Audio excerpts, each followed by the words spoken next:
Namaskar, good evening everyone, and welcome to the online platform. We are gathered here today to celebrate the auspicious occasion of 89th Foundation Day of the Physiological Society of India.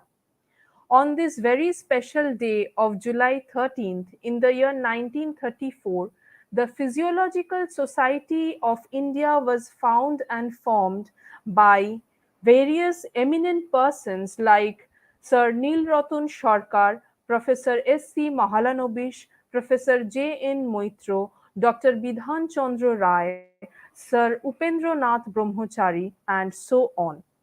On the eve of this occasion, we have arranged for a webinar with lecture series which are going to initiate from today, targeting to cater to the needs and curricular activities of physiology courses at both the undergraduate as well as the postgraduate level. Thus, I welcome all of you to this platform on behalf of the Physiological Society of India to the lecture series of webinar to commemorate this Foundation Day of the Society. Thank you. With this, I would like to request the Honorary General Secretary of the Physiological Society of India, Dr. Rajen Haldar, Assistant Professor of Department of Physiology, University of Calcutta, to kindly present the welcome address. Over to Sir. Thank you, Dakshani, for the introduction. Very good evening, everyone. First of all, I convey my sincere gratitude to Professor Amar K. Chandra, Honorable President of the Physiological Society of India, Professor Prosun P.O. Nayak, the Vice President, Dr. Sritiratan Tripathi, the Honorary Treasurer, and all the members of the PSI Education Committee. I also convey my sincere respect and best wishes to the dignitaries, teachers, friends, and others present in this webinar. I also convey my love, best wishes to the students who have attended this event. On behalf of the Physiological Society of India, I cordially welcome all of you to this auspicious occasion of 89th Foundation Day of the Physiological Society of India. The Physiological Society of India was established on 13 July 1934 by many eminent scientists from West Bengal, and later on it spreads across the country. Professor Amar K. Chandra, our Honorable President, Sir, will enlighten about the inception of this society. We could celebrate the Foundation Day in a physical mode as a regular manner. However, we have chosen this day to start to facilitate the budding physiologists, especially the undergraduate and postgraduate students, by arranging lectures based on their curricular needs. Usually, this society encourages young, established, and eminent physiologists by providing many prizes, awards, oration, and even confers fellowship. This is the first time we introduce syllabus-oriented lectures for the undergraduate and postgraduate students, and we have planned to start it from this foundation day. Moreover, in future, we have planned to organize the same in a monthly basis. It would be better if we could arrange the lecture in physical mode. However, it would not be feasible for the students to attend physically from different parts of India. Thus, to accommodate a maximum number of students, we arrange this session in webinar mode. So far, I came across to know that more than 300 participants, around 330 participants have already registered for these auspicious events. Today, our resource person,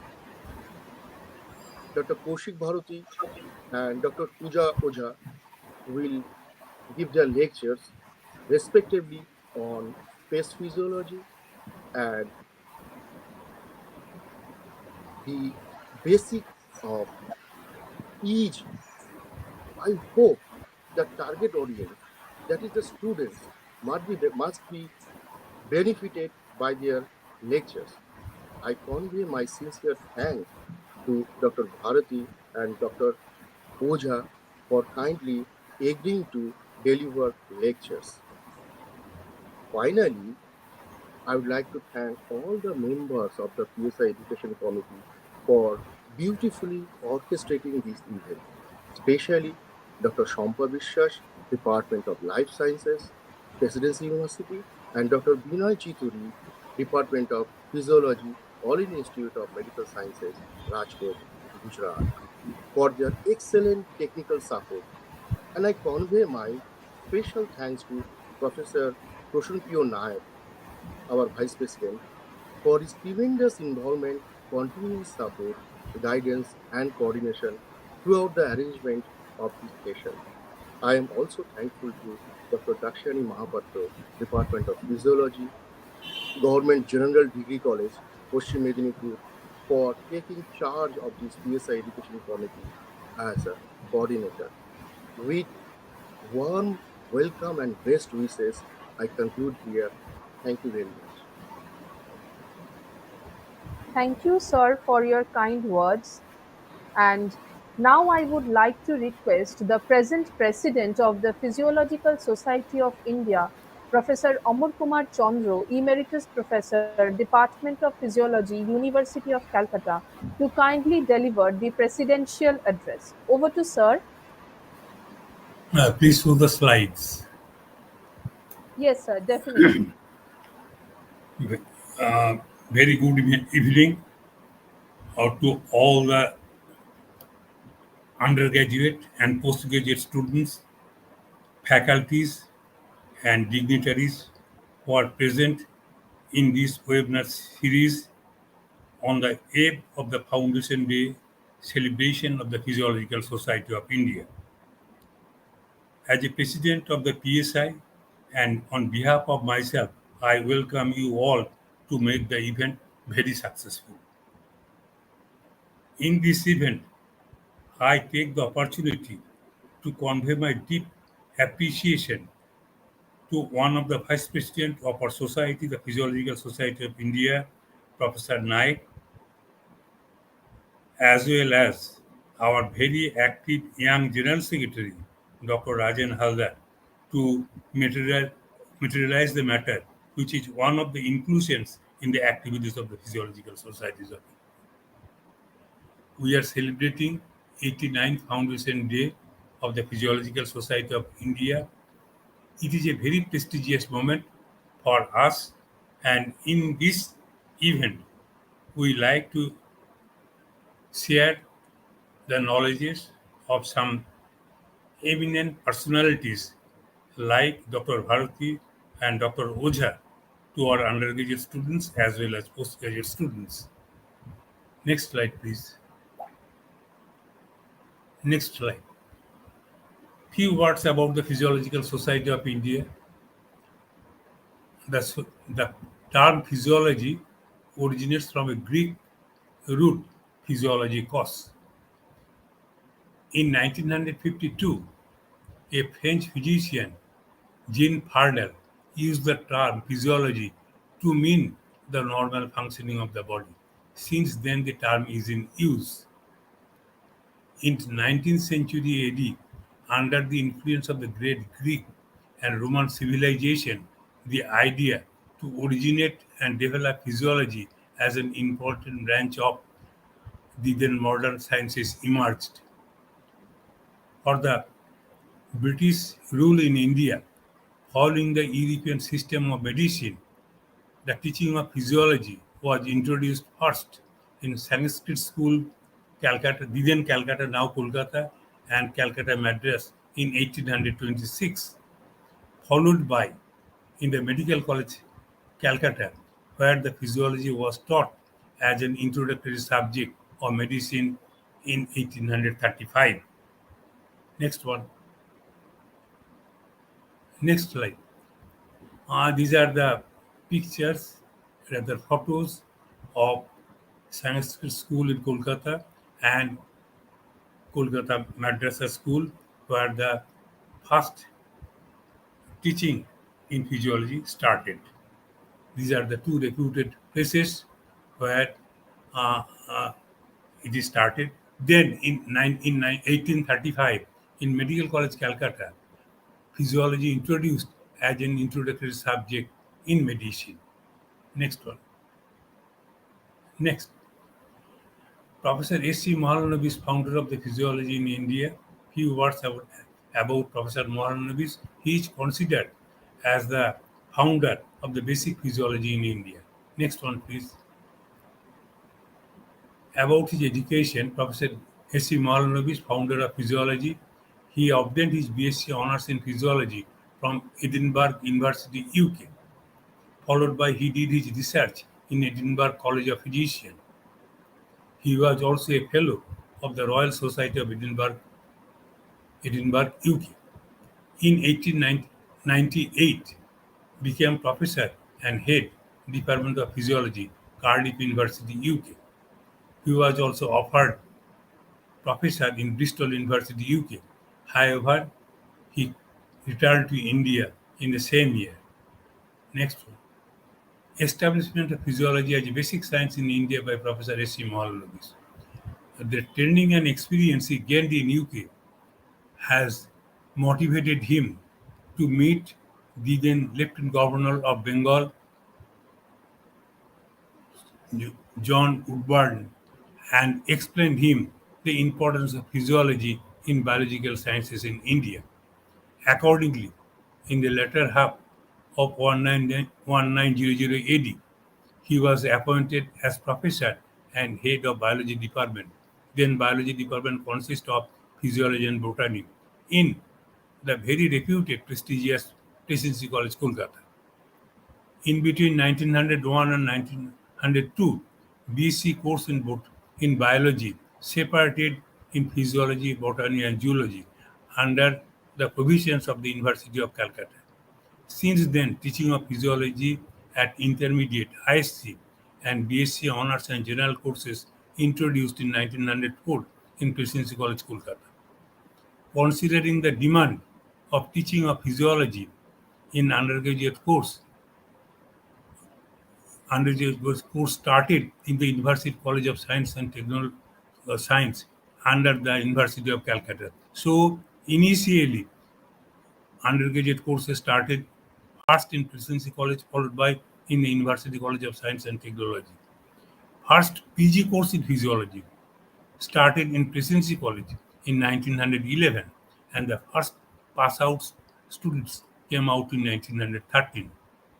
Only in 1937, postgraduate courses in physiology started independently in Rajabazar Science College campus under the University of Calcutta and till continued there with very glorious way. Next one, please. Next slide. Acha, research degree. At that time, DSc degree was awarded. However, DPhil Science in Physiology introduced by the University of Calcutta in 1952 in physiology. According to DPhil and DSc degrees awarded to the university and many other institutes as research degrees. Now, at present, other than medical colleges, physiology is taught in many universities, including Central Universities besides University of Calcutta. Next one, please. It is the very prestigious, reputed Presidency College in College Street, Kolkata. Now, it has been changed to Presidency University, where the teaching of physiology has been initiated. So it is a great place for the physiologists of the country and abroad. It is the picture, rather photo of Presidency College, Kolkata, located at College Street, Kolkata. Next one. It is the picture of the Rajabazar Science College, generally called, also known as Rasbiari Sikha Prangan.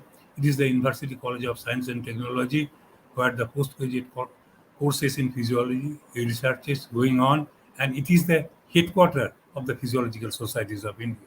It is located near Presidency College on Acharya Prafullo Chandra Road, Kolkata. Next one, please. Genesis of the Physiological Societies of India. The teaching and research was going on, but at that time, some eminent personalities felt to open an organization considering the need of the days of the country, physiologists, both from medical and non-medical, for further promotion of teaching and research in physiology in India, set up an independent organization on this very auspicious day, 13 July 1934, named the Physiological Society of India. It is a great name for us. It is a non-profit as well as a registered organization. Its members are physiologists and allied scientists throughout the country and abroad. It has different categories of members, as students members, research scholar members, faculty members, scientist members, and so on, and they are divided into a number of categories. The society is guided by independent constitution and its regular activity monitored by elected executive committee headed by president, vice presidents, general secretary. Its financial matter looked after by treasurer. The society is affiliated to the International Union of Physiological Societies, Federation of Asian and Oceanian Physiological Societies, Federation of Indian Physiological Societies, as well as South Asian Association of Physiologists. It has many academic activities. Next one, please. These are the certain names, founder members. In this body, president was Professor A.C. Mohanobis, Sir Nillotan Sarkar in his name, NRS Medical College in Kolkata. He was a great physician. Sir U.N. Brahmachari, who has invented the drug against Kalajor,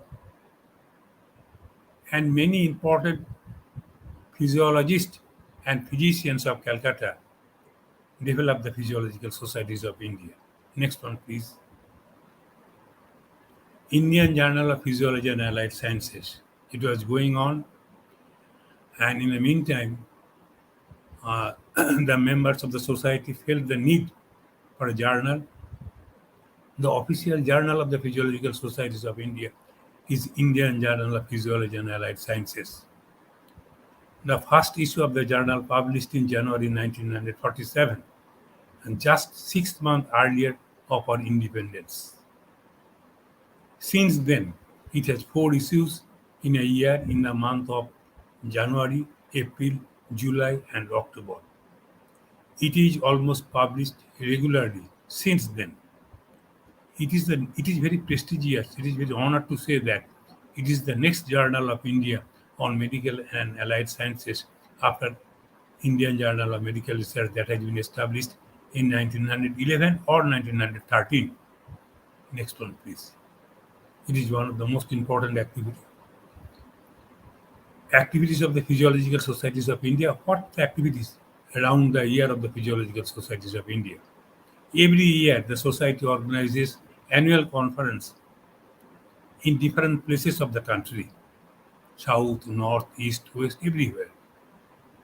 The society published some books for the undergraduate students, besides the publication of the journal.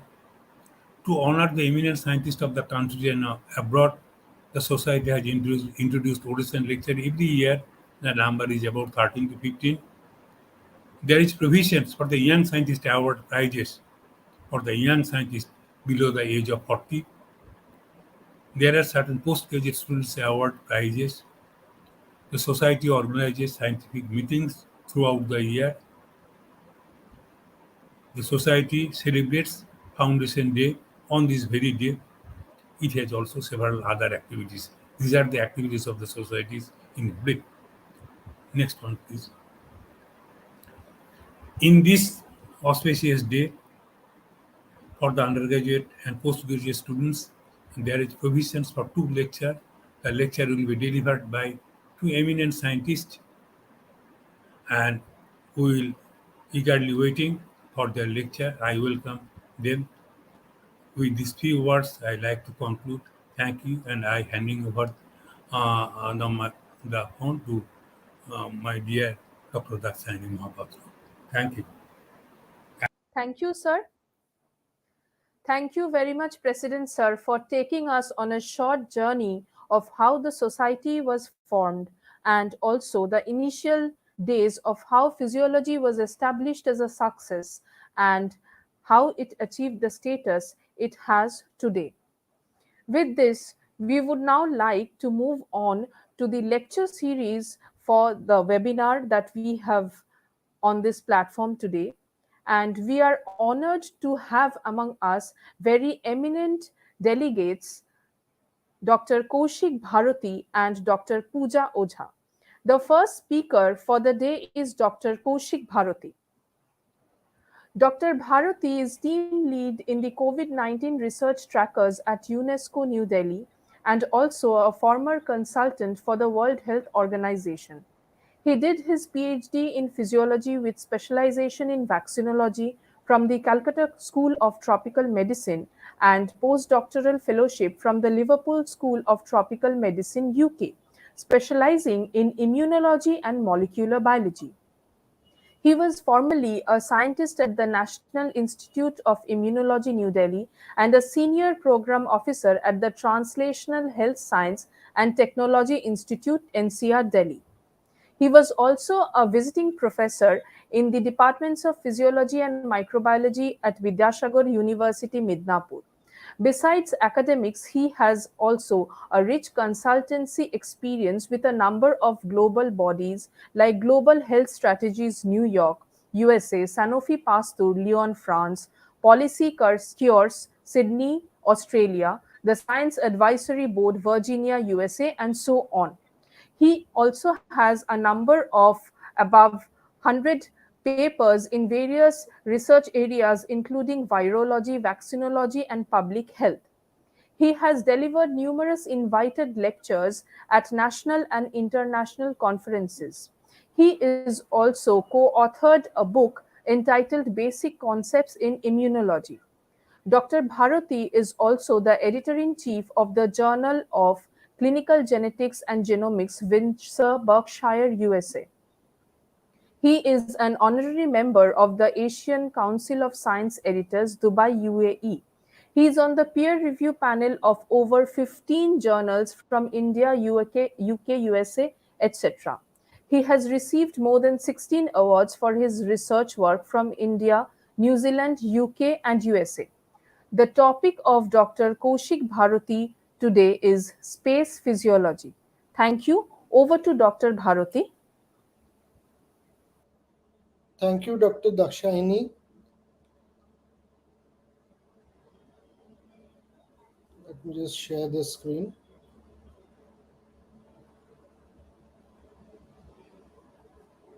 Can you see my presentation and pointer? Dr. Shampa, can you see it? Yes, sir, we can see it. Okay. So first of all, I'd like to thank the Physiological Society of India for kindly giving this opportunity to me to share my thoughts with you. I would especially like to thank the President of the Physiological Society of India, Professor Amar Kumar Chandra, the Vice President, Professor Prasun Priya Nayak, the General Secretary, Dr. Rajin Haldar, as well as the Treasurer, Dr. Smriti Ratan Tripathi, as well as all the organizers. So, it is a great privilege for me, as I mentioned, to deliver this talk. And as you can see, I'll be talking about space physiology. In the first part, I'll talk about space itself. And in the second part, I'll talk about the physiology part. So, the dawn of the space age began with Sputnik 1. This is the first satellite to be launched by the erstwhile USSR, which is now known as Russia. It was launched on 4th October 1957, and it was main function was to monitor the Earth's upper atmosphere, that is primarily the ionosphere, which is adjacent just to the space, and it sent back information through radio signals, and it orbited the Earth, every 1.5 hours. And as you can see, it's not very big actually. So within 1 month, actually, Russia again sent another satellite, Sputnik 2, into space. This was on 3rd November 1957, and it sent Laika. She was the first living being to be sent to space, and this is the space capsule at the front, and this is how it looks close up. And in the bottom, you can see the chamber where Laika was kept, and unfortunately she didn't make it back to earth because of some malfunction in the air conditioning system, as a result of which she died. Now in 1961, another breakthrough was Yuri Gagarin becoming the first man in space. He was a ace fighter pilot before he became an astronaut, and he was the first human to orbit the earth on 12th April 1961. And this is the Vostok 1 rocket in which he traveled to space. It's a very powerful rocket. You can see from this model, it had 5 boosters, 4 on the outside, 1 in the center. They're very powerful. And if you look at the space capsule of Vostok 1, you can see it's quite small. It can only accommodate 1 person. This was Yuri Gagarin inside, and this is how he orbited the Earth. Then 8 years later, Neil Armstrong became the first man to walk on the moon. This is how he looked during the time of the moon landing. And this is in old age. He passed away at the grand old age of 82, and he's a legend actually. So the successful moon landing mission was part of the Apollo 11 mission, and there were a total of 17 Apollo missions, Apollo 1 to Apollo 17, and it was Apollo 11 mission that succeeded in landing on the moon. And this is the Saturn V rocket, and this is the space capsule in the front, and it carried Neil Armstrong, Edwin Aldrin, and Michael Collins to the moon. You can see the Saturn I rocket being launched from the Cape Kennedy Space Center, which is now known as Cape Canaveral. This is in Florida.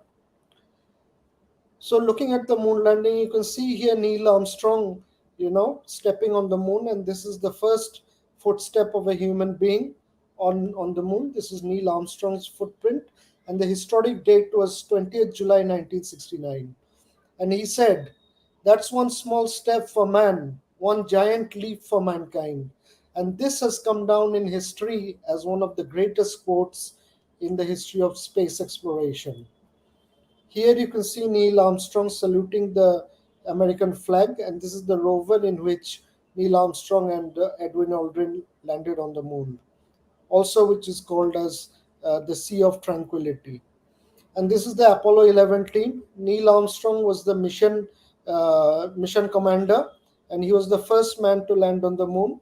And this is Edwin Aldrin, more popularly known as Buzz Aldrin, and he was the second man to land on the moon. And this is Michael Collins. He was the pilot of the orbiter, and he didn't land on the moon, but he orbited the moon, so that when Neil and Edwin came back up, he carried them safely back to Earth. And both Michael and Neil Armstrong have passed away. Michael passed away in 2021. Only Buzz Aldrin is still living out of the three. So India's journey into space went hand in hand with Rakesh Sharma. He was the first and still the only Indian citizen to orbit space, and he flew to space on 3rd April 1984 aboard a Russian mission, Soyuz T-11 spacecraft. And there's an interesting anecdote about Rakesh Sharma. When he was orbiting the Earth and passing over India, the then Prime Minister Indira Gandhi asked him, "How does India look from up there?" So he immediately replied, "Sare jahan se acha," oh, the very best. so to speak. And this became a very popular quote at that time. Then we also have Sunita Williams. She is an Indian origin American astronaut. She was assigned to the International Space Station ISS, and she held two records. One was the most spacewalks for a woman, total 7 spacewalks, and the most spacewalk time for a woman, that is more than 50 hours. So this is a great achievement. And next came the space shuttle era. You can see the space shuttle here very clearly. And this is the huge tank, fuel tank, and it had two rockets that took the space shuttle up into space. And there were a total of 6 space shuttles: Challenger, Enterprise, Columbia, Discovery, and Atlantis, and Endeavour. And the missions took place between 1983 and 2011. What was the main purpose of this space shuttles was to carry raw building material to space in order to build the international space station. This was the main function of the space shuttles. But this mission, this they faced two setbacks. One was the Challenger disaster. Here, the space shuttle exploded soon after takeoff, and in the Columbia disaster, it disintegrated while landing. So these two both are were a setback, and it killed all 7 passengers, astronauts on board. So the Columbia disaster, the world lost a great astronaut, Dr. Kalpana Chawla. She was the first woman of Indian origin to fly to space. She was not only an astronaut but also an aerospace engineer with a PhD degree in aerospace engineering from the University of Colorado at Boulder. After her PhD, she started working at the NASA Ames Research Center in 1988 and became a full-fledged astronaut in 1995. And her first mission to space was in 1997. So, sadly, she passed away on 1st February 2003 at a very young age, just 41 years old. And the reason why this disaster took place was when space shuttles enter the Earth's atmosphere, there is tremendous friction and tremendous, heat buildup. And in order to prevent, the heat from spreading, the underbelly of the space shuttle are coated with the, heat sensitive tiles and heat resistant tiles. And what happened was the heat was so high that these tiles came off and the whole space shuttle exploded. So this was the reason for the disaster. Now we have our very own international space station in space, and it is a huge achievement for mankind, big collaboration between all the major space agencies, and the experiments and other things that I'll be describing all take place on the Indian International Space Station. They encompass various disciplines, including chemistry, physics, biology, including botany, zoology, as well as human physiology, all these things. Now, astronauts, as you can imagine, they are very busy people, but despite being busy, they have time to play also, as you can see here, because as the saying goes, all work and no play makes Jack a dull boy. So, you can see them here fooling about. In these two photos, you can see Sunita Williams that I mentioned earlier. Now I'll talk about some of the hazards of space flight. One of the major hazards is radiation hazard, and this is measured by the unit sieverts, and it is named after Rolf Maximilian Sievert, and this is the SI unit for ionizing radiation. And it's defined as the amount of energy absorbed by the human body per unit mass. The unit of energy is joule and the unit of mass is kg. So the whole unit is joule per kg, and it produces the same effect on living tissue as 1 gray of gamma radiation. Now sieverts is a large unit, so usually millisieverts are used, and these vary with different situations. For example, at sea level on Earth, it can be around just zero point 0.2 to zero point 0.3 millisieverts, but as you go along, exposure is more. For example, if you spend 6 months on the ISS, you can get exposed to nearly 90 millisieverts of radiation. If you go to on a 180-day journey to Mars, or if you stay for 500 days on Mars, you can get exposure to as high as about 3 to 400 millisieverts. So these vary by the various situations, and there are methods to protect against radiation. These are some of the shields that are available that can be worn inside the space suit, and they essentially protect the trunk of the body. Why?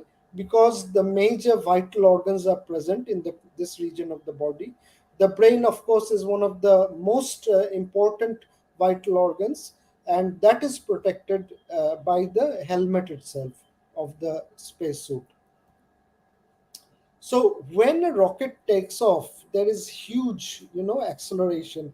Here you can see the Saturn V rocket taking off, the Apollo 11 mission, very, high thrust, and this is called escape velocity. Why is it so called? Because it's the velocity required by the rocket to escape the gravitational pull of the Earth's gravitation and escape into space, and its value is 7 miles per second. Just to put this in more clearly, this is equivalent to 25,000 miles per hour or 40,000 kilometers per hour. So you can imagine the high velocity that is required, as a result of which the body is exposed to high g forces, about 6 to 8 g forces. This is equivalent to 6 to 8 times the gravitational pull that we experience on Earth. As a result, the blood can pool in the legs, and there is reduced blood flow to the brain, which obviously causes oxygen deprivation, as a result of which the astronauts can have blackouts or can get G-lock, which is gravity induced loss of consciousness. Here also there are protective measures. Anti-gravity or anti-G suits are present. These are just like trousers that have inflatable bladders inside, and they have G sensors attached to valves. These sensors actually, they sense the amount of G force that these astronauts are being exposed to, and if the G force exceeds a certain value, then these bladders are automatically inflated, as a result of which the pressure exerted on the leg muscles, they push the blood upwards, so there is oxygenation in the brain and there is no chance of blackout. So this is the protective measure. Now let's talk about the physiological effects in space. There are two types of effect. One is short term and the other is long term. In the short term effects, these occur as soon as the astronaut enters space. The first thing that occurs, there is immense fluid shift from the lower part of the body to the upper part of the body, including the head. So the nasal sinuses and the other sinuses in the forehead, etc., they get clogged up, and you can get the astronaut can get headache, and there may be also neurovestibular changes that can cause space motion sickness. There may be tremendous back pain because of the acceleration that the g force that the astronaut experiences. Also, he may have anxiety. Upon staying in space for a longer period of time, he may get orbital vision problems called spaceflight associated neuroocular syndrome. Orthostatic symptoms, they don't occur in space, but as soon as the astronaut lands on Earth, he may have postural problems such as inability to stand, and so he may need to be carried. Also, the bone density decreases, which I'll talk about. There is increased propensity for nephrolithiasis, that is kidney stone formation, as well as radiation changes, which I highlighted just now, as well as loss of muscle mass. Looking at the cardiovascular changes in space, if we look at the situation on Earth, we are exposed to the gravitational pull of the Earth's gravity as well as contraction of the muscles. A balance between these two actually evenly distributes the fluid throughout the body. By fluid, I mean generally the blood and the lymph. So it gets evenly distributed. But as soon as the astronaut enters space, what happens? the gravity goes. It's zero gravity. Only the muscle is active, so the fluid flows to the upper part of the body, including the brain, and this can cause some problems. For example, due to cardiovascular changes, you can get a puffy face. Here is an astronaut on Earth, and she is having a normal face, and the same astronaut aboard the International Space Station, she is having a puffy face. This is due to this shift of the fluid to the upper part of the body. So again, since the heart has to pump less, it has to do less work, so it can shrink in size. And also due to movement of fluid to the upper part of the body, as well as the muscle loss, these legs become like sticks. They resemble that of birds. That's why these are called bird legs. So these are the major changes that occur due to the cardiovascular changes that occur due to zero gravity. Now, another problem that astronauts can face is space motion sickness. This is, as you know, the balance is the vestibular apparatus is responsible for balance, and you being students of physiology will be knowing about this. The semicircular canals, the otolith organs, the utricle and the saccule, all these things. So I won't go into this. What I'll do is I'll describe the Barani chair. So it was invented by Robert Barani, and he studied the role of the vestibular apparatus in the sense of balance, for which he was awarded the 1914 Nobel Prize in Physiology or Medicine. So the Barani chair looks like this, and the subject sits on the seat and is strapped down, and he puts on blindfolds and ear muffs, and the operator twirls around the chair very, very fast. It swivels around and it is abruptly stopped, and the subject is asked to point at a particular direction. Here you can see him pointing, and if he is able to point to the correct direction, then it means that his vestibular apparatus can adapt very fast, and he will have less chances of suffering from space motion sickness. So he is given a stamp of quality so that he can travel to space.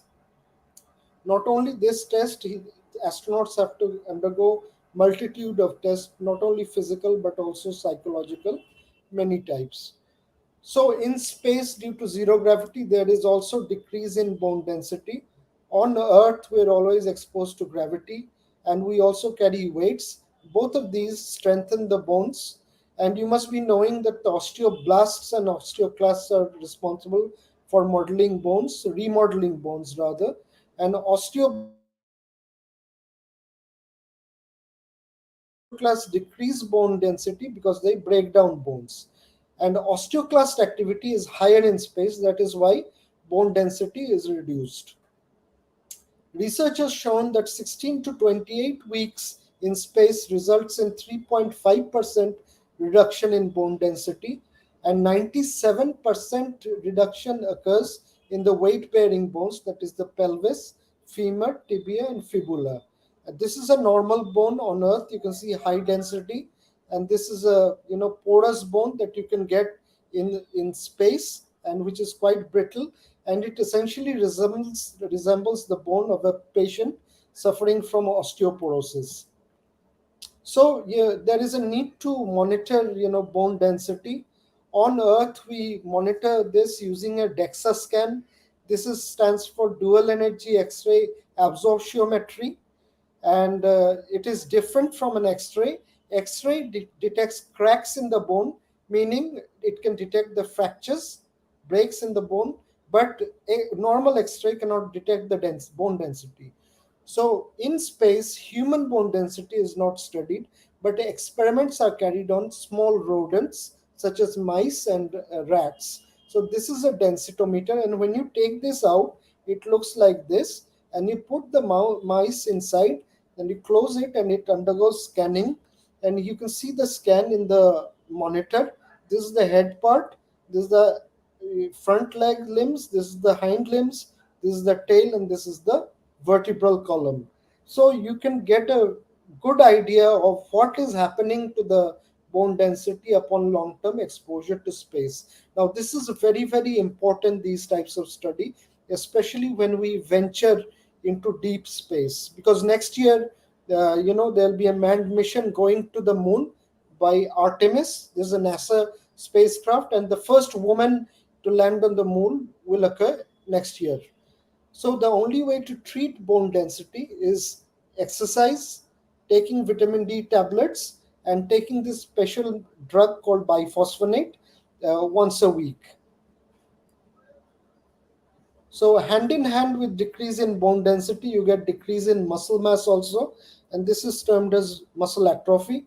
This is the normal muscle. This is the biceps muscle, normal, as you can see, and this is the atrophied muscle, the same biceps muscle, which occurs due to inactivity and in space. Here, this is a comparison. You can see the thin leg. This is due to decrease in the muscle mass of the calf muscle, and here this is the normal calf muscle, it is intact. So there is less physical activity in space, so less use of skeletal muscles, which leads to muscle atrophy. And also the strength of the muscles decreases. For example, the isokinetic strength falls by 8 to 17%. And if you stay in space for 110 to 37 days, this results in up to 30% loss in muscle strength. So this is a huge loss in strength. And that is why astronauts have to exercise at least 2 hours daily to maintain muscle mass. And they can use a regular treadmill that we have in our gyms on Earth. Only difference is that they are strapped down by a belt attached to elastic cords. These are called bungee cords, and they use the treadmill similarly. But the monitor is much more sophisticated than what we have in our gyms. And the other machine is a cycle ergometer. So, this resembles a stationary cycle that we have in the gym here on Earth. This resistance can increase, so it becomes more difficult to pedal, as a result of which, the calf muscles and the thigh muscles both become strengthened. So these are two instruments used. There is another advanced instrument called the Advanced Resistance Exercise Device, or ARED.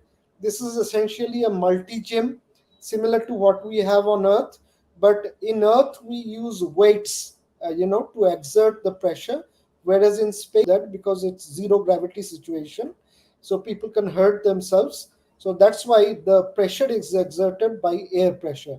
Here you can see an astronaut exercising on the ARED device in the aboard the ISS.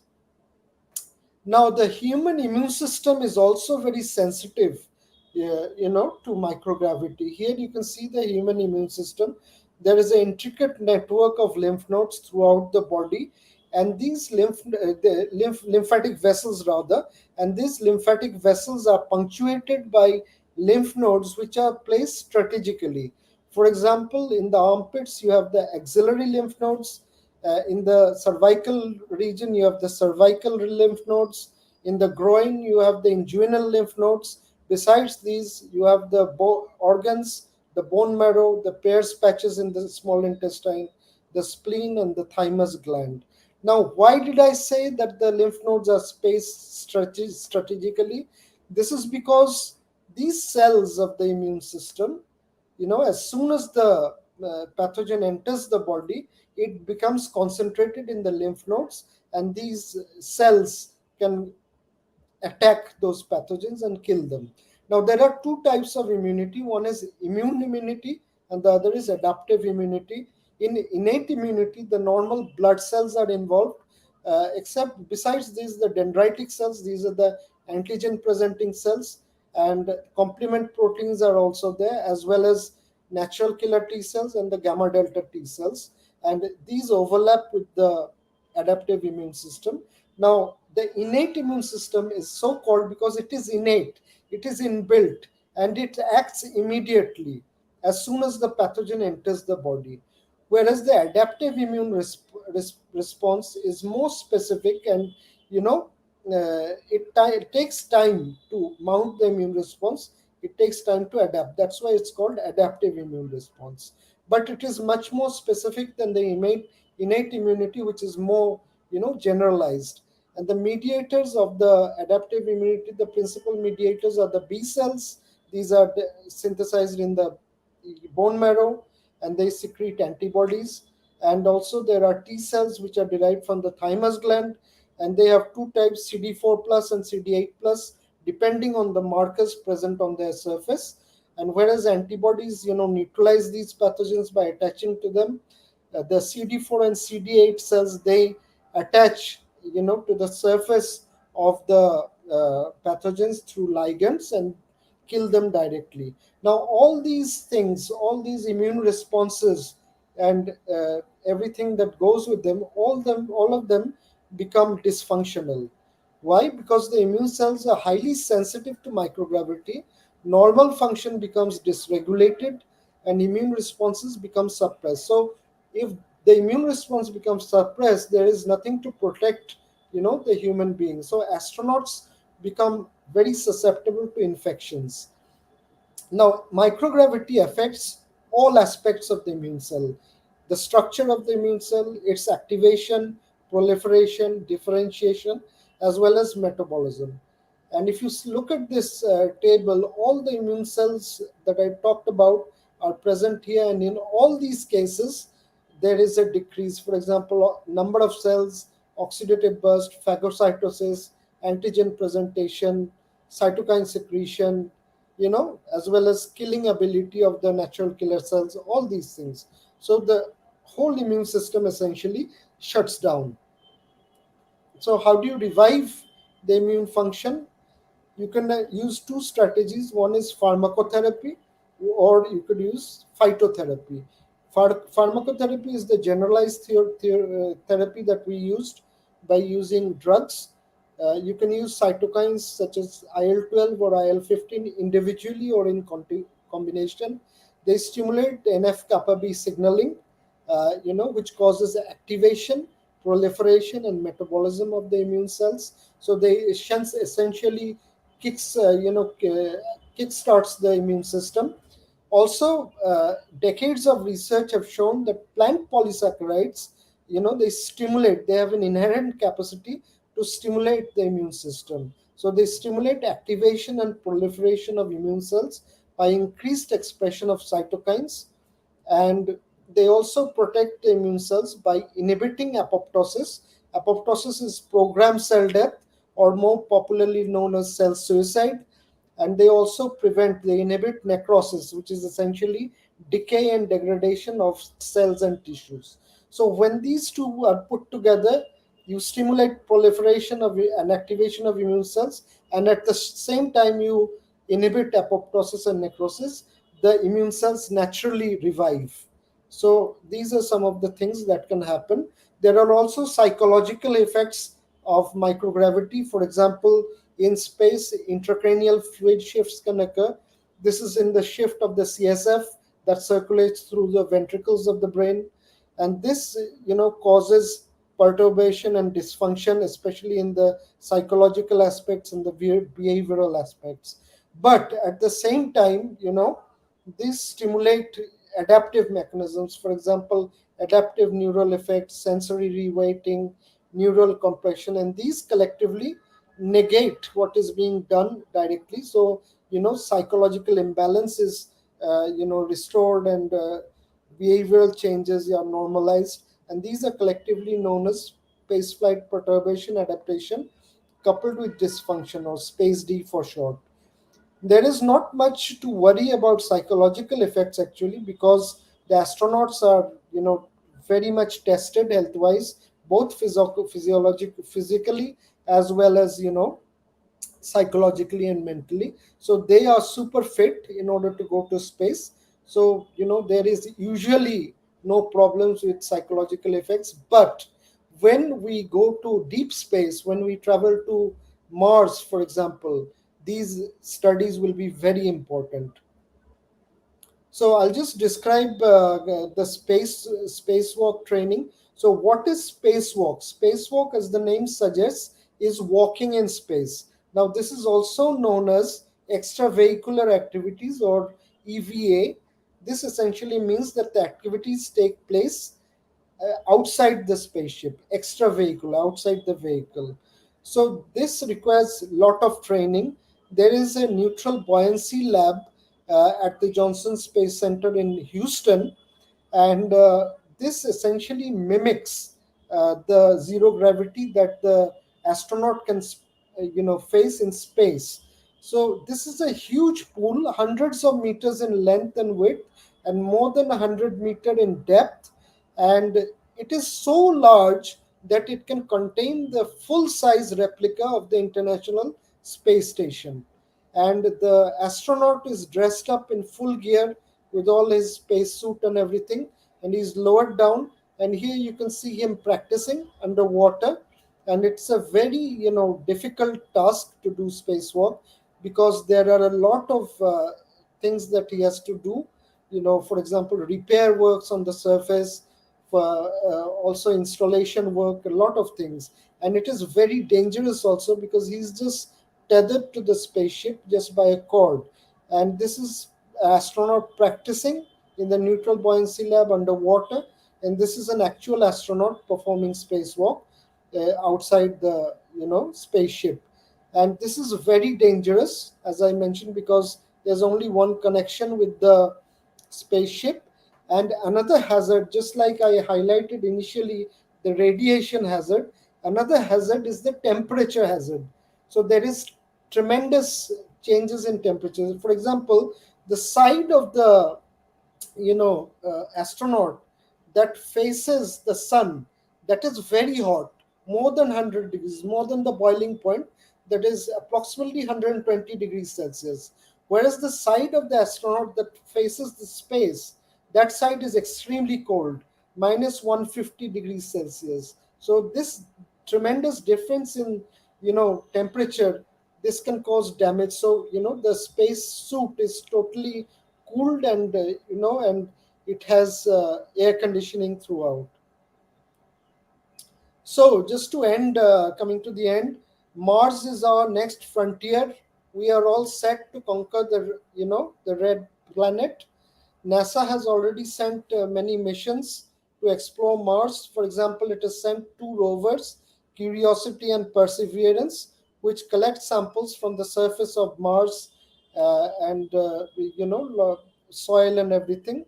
And it has also sent a lander named Insight, as well as a helicopter named Ingenuity.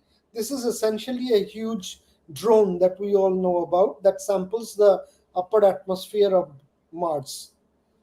And this is Perseverance. This is the largest and most advanced rover. It landed on Mars on 18th February 2021 at the peak of the COVID-19 pandemic. And as you can see here, it has a zoomable panoramic camera, so it can swivel around 360 degrees, and it sent live images of Mars, and these were displayed on social media like Facebook. You might have seen these videos. Besides this, it has a micro imager, it has a radar system, it has a machine that converts CO2 to oxygen. It even has a weather station and two types of high-end spectrometers, ultraviolet and X-ray spectrometers. So it is very sophisticated, and it is playing an instrumental role in sending us vital information when man's missions to Mars take place. Now, it's manned missions. It's not a question of if manned missions will take place. It's a question of when manned missions will take place.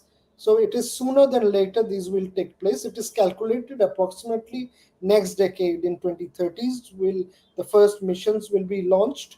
And this is a huge collaboration between NASA, that is the National Aeronautics and Space Administration of USA, the European Space Agency ESA, Boeing, this is the company that makes jet aeroplanes, and SpaceX, which is Elon Musk's company. And this is the type of residence that these astronauts will be staying on Mars.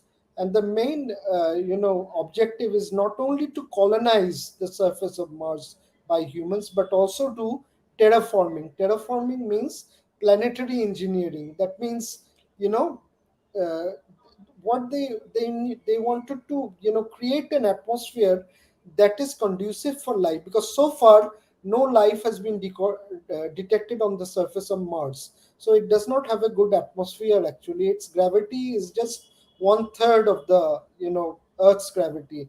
And what they plan to do, actually, they plan to blow up many atom bombs on the surface, on the high above Mars, and this is supposed to create an atmosphere and create clouds so that incessant rain takes place, and this will mimic the condition that took place on Earth, many billions of years ago. Primordial soup formed, in the oceans, and there was electricity, the lightning, which caused the formation of amino acids, which you will remember from the experiments by Stanley Miller, very famous experiments. So we're on our way to Mars, and this is a reusable rocket. This is the latest one, the Starship rocket by SpaceX.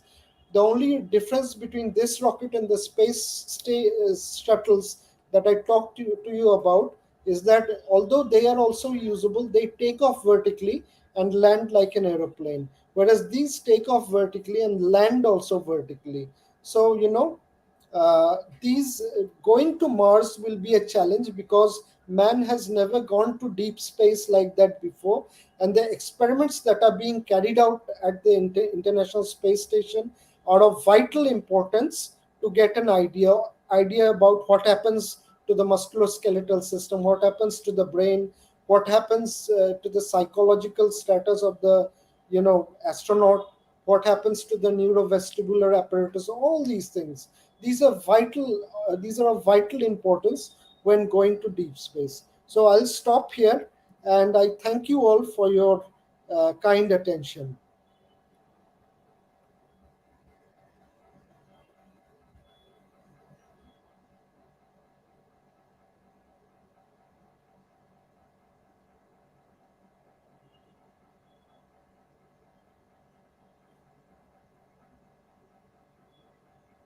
Dr. Dakshayani, unmute your mic. Am I audible? Sorry, there was a connection glitch. Thank you, Dr. Kaushik Bharati, for your lucid presentation and elaborate explanation on the various aspects of space physiology. With this, we are now open for the question and answer session.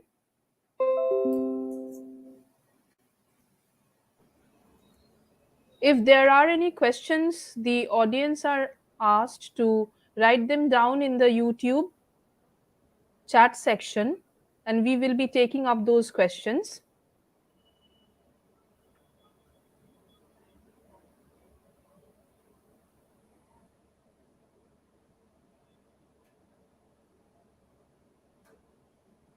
Yes, these effects are likely to occur in the long flight too, and we don't know for sure what happens in long space flight because we haven't been further than the moon so far.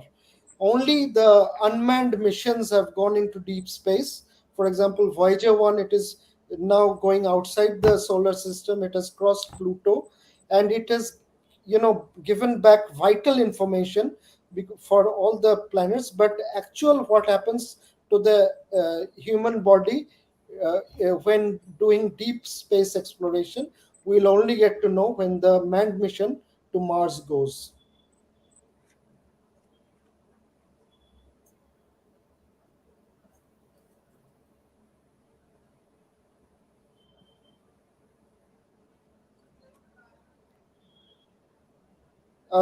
The main focus, actually, Professor Day, of India's mission is regarding the taking satellites to space, and the first step towards there are plans and actually for going to moon manned missions.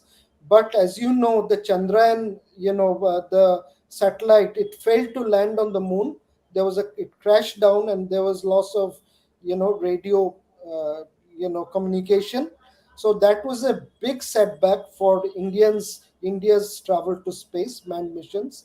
So only time will tell when these manned missions can take place.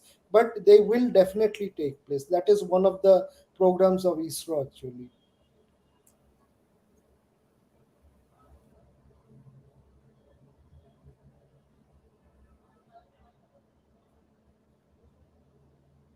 So the way to start space physiology, basically, if you want to do practicals, for example, on Earth, these can be done. There are experiments that can be done on Earth regarding space physiology. There are equipment to do that, creating zero gravity conditions. And you, it's you need to start to do uh, engineering would be better first to do this aerospace engineering. uh, those people who do this, especially at IIT Bombay, they will get precedence over, for example, us, who are physiologists. But you can do this in research labs, some experiments that mimic the zero gravity situation. It can be studied. But doing this in space will only be possible if you are an engineer and an aerospace engineer. Then you become an astronaut and go to space. That's the only way.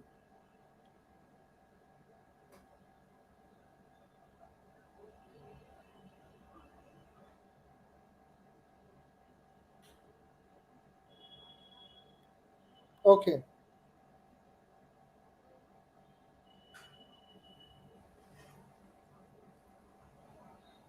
Okay, thank you, everyone. Thank you, Dr. Kaushik Bharati, once again for answering all the questions very lucidly. Before we move on to the next part of our lecture today, I would like to make an announcement on behalf of the Physiological Society of India. The feedback link for the webinar will be provided at the end of this session, and it will be active for half an hour. Those who want certificate are requested to fill up the form within that half an hour span and report it back. Hence, we will be able to provide the certificates. I will again make the same announcement at the second end of the second lecture. Thank you very much. With this, we move on to the second part of the lecture. We have our honorable speaker with us, Dr. Pooja Ojha, for the second lecture. Dr. Pooja Ojha is presently designated as Associate Professor in the Department of Physiology, All India Institute of Medical Sciences, Jodhpur, Rajasthan.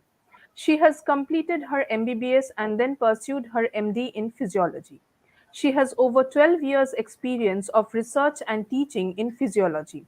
Her areas of interest include electroencephalogram, neurophysiology, migraine, and medical education. She has been working on several DST funded projects as well as non funded projects. Dr. Ojha has received various prestigious awards for oral presentations, poster presentations, etc., and has also been awarded with Certificate of Distinction in MBBS and a silver medal from the Chief Minister of Uttar Pradesh. She has received Certificate of Excellence in Obstetrics and Gynecology and Surgery in MBBS. Dr. Ojha has received Best Poster Presentation Award at Nutrition for Health program held at Kalam Center, King George Medical University, Lucknow. Best Paper Presentation Award at 4th International Conference of Southeast Asian Academy of Sleep Medicine, and so on. Dr. Ojha has over 20 publications in various national and international journals. She is member of various national societies, being the life member of the Physiological Society of India, Association of Physiologists of India, Association of Pharmacologists and Physiologists of India, Indian Society of Chronomedicine, Indian Academy of Neurosciences, and so on. Among international societies, she is also a member of the International Headache Society, Clinical Neurophysiology Society, American Headache Society, and so on. She is also the member of Royal Society of Biologists among the other international societies. Her topic for the lecture today is Basics of Normal Electroencephalogram. Thank you. Over to Madam. Thank you, Dr. Dakshayani, for the introduction. And at the outset, I would like to thank the organizing team for the opportunity given to me to speak on this day, that is the celebration of the Foundation Day of the Physiological Society of India. And I will be using this opportunity to speak about the basics of electroencephalogram. And this is an important tool which is used to assess the functions of brain in health and disease. So this topic would be useful for the students who are listening to me. So about today's lecture, I have divided it into some subtopics. That is, first of all, there would be theoretical background of EEG, in which the most important point would be understanding the polarity. This is considered as one of the threshold concepts by the students. So it is for anyone, it is important to know the polarity first before moving on to the other terminologies. So the next about equipment and recording techniques. So I will be introducing some terminologies which are very basic to the EEG application, and it will be helpful for them to uh, know further details whenever they are attending some workshop or getting hands-on training in EEG. Then EEG waveforms. That is what an awake EEG would be looking like. What is the background activity? What will be the different waves they can identify? And then the applications of EEG in the clinical and research areas. So starting with the historical view. So EEG, that is electroencephalogram. This is a measure of the brain's electrical activity which is recorded from the scalp. So scalp, that means from the, it's a non-invasive technique, and there is no insertion of the electrode inside the scalp. So it was first recorded by the Hans Berger in 1924, and he further studied that for 5 years. And after 5 years, when he was confirmed that it is the EEG recording electrical activity of the human brain, then he published his work in 1929. So this was the first recorded EEG of the human. And so now it's like about 100 years will be since the first recording in 1924. So a lot of things have changed. The technology has improved. We have moved ahead. And in today's world, EEG has a totally different view, different look. A lot of parameters can be assessed. There are softwares, algorithms which can be used to uh, give more application to this technique in different areas. So the first question, which would be, what is the region of the brain which is recorded, and what kind of electrical activity does the EEG records?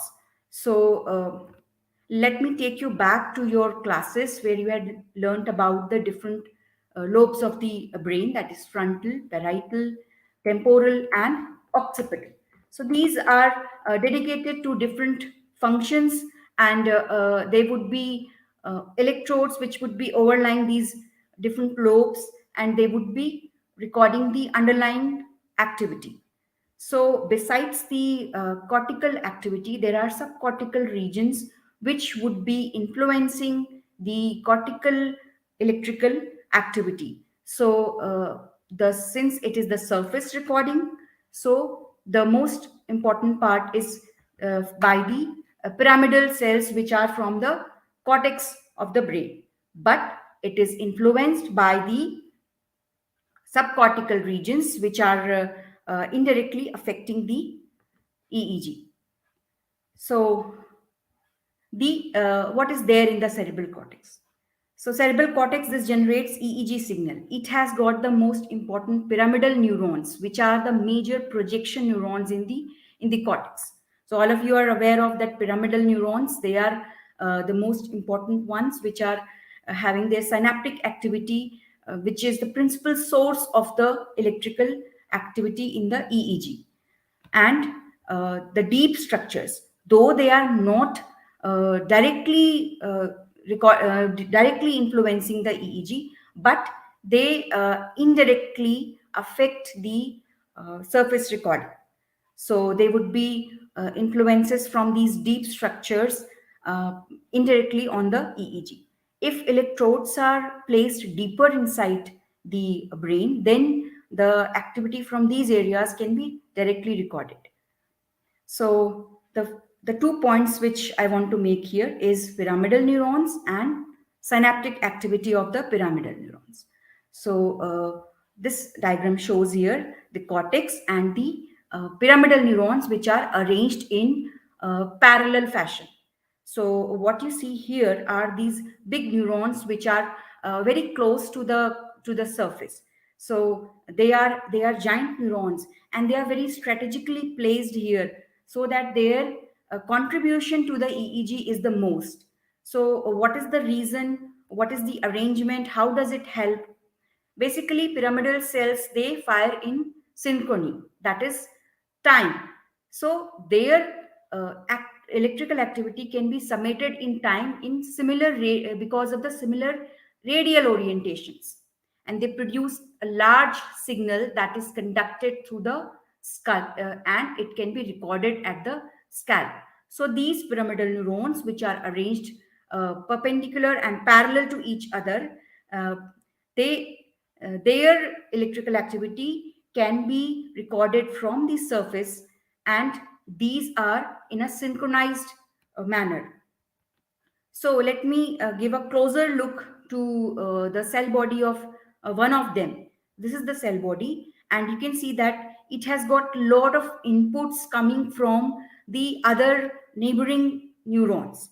So these inputs, these impinging inputs, they can be either excitatory or they could be inhibitory.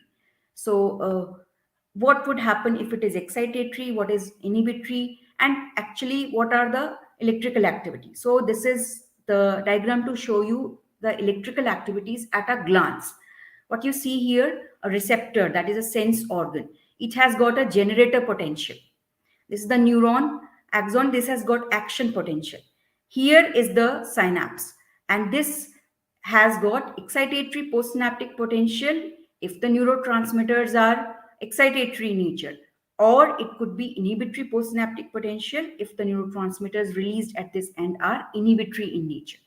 Then this efferent neuron, it has again got action potential. At the end, at the neuromuscular junction, there is end plate potential, and finally the action potential in the muscle. So what one needs to focus on this EPSP and IPSP regarding the EEG generation. So let me recall all the EPSP and IPSP mechanisms. This is a presynaptic neuron terminal, and this is the postsynaptic terminal. Let me get in some neurotransmitters. Suppose if these are excitatory in nature, then they would be sodium influx. So that would make the interior of this cell positive. So you can just recall whatever you have read in some previous physiology lectures, that this would make the interior positive. So on the other hand, the outside would become negative. Now what happens if this is an inhibitory postsynaptic potential? So if this is an inhibitory neurotransmitter, it would be either a chloride influx, or they could be potassium efflux. So that would leave the inside of this cell negative, and that will make the outside positive. So keeping this basic fact in mind, I will now describe this in terms of the pyramidal neurons. So if suppose this is a pyramidal neuron, has got a synaptic input here. Now when there is no signal coming, when there is no activity, see the outside, it's aligned all positive charges, And if you measure the potential difference on two sides in the extracellular space, there would be no difference. But as soon as there is depolarization. If suppose this is excitatory input, so if there is a depolarization, the positive charge aligns itself on this side, and uh, there is a potential difference which can be recorded on the extracellular side. And basically EEG is this extracellular electrical activity which is recorded, and it is different from that action potential which is here inside. So the EEG activity, it reflects the flow of the extracellular space current. Now, uh, individual action potentials, they are not contributing directly to the EEG activity. So suppose there are there are parallel neurons lying close to each other, and each of them is firing in a synchronized manner. So this extracellular field potential which is generated, it can be summated and it can be recorded from the surface. So the point to note here is that this extracellular field potential is the one which is being summated and giving rise to the EEG. So the summation of EPSP or IPSP occurring on thousands of cortical neurons, this is the reason for generation of the EEG. Now look at this diagram. What it shows is the electrodes, which are like two of them are extracellular and one is the intracellular. So this is an impinging input right here, and once this depolarizes the neuron, what happens? The positive charge moves inside. So you can see that the intracellular electrode, it's recording a deflection, and so what happens to the outside? If this positive charge is moving inside, that is there is sodium influx, the outside is left negative, and this kind of movement is termed as the current sink.